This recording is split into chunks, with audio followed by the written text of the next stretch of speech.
গণেশ চতুর্থী পূজার 11তম বর্ষ। সেই উপলক্ষে আজকে আমরা রক্তদান শিবিরের আয়োজন করেছি। এখন পর্যন্ত 20-22 জনের মতো রক্ত দান করে গেছে। আমাদের হলো 50 জনের মতো হবে।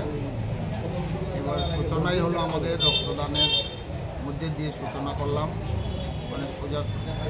গণেশ চতুর্থী পূজার সূচনা এই রক্তদানের মধ্যে দিয়ে আমরা শুরু করলাম।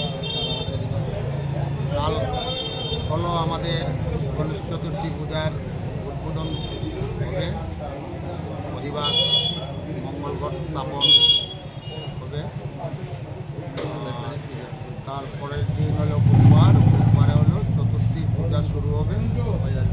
সবাই আপামর কৈলাসরের সবাই আমরা নিমন্ত্রণ জানাচ্ছি। সবাই আসবেন, আনন্দ উপভোগ করবেন, পূজাতে অংশগ্রহণ করবেন, প্রসাদ নেবেন।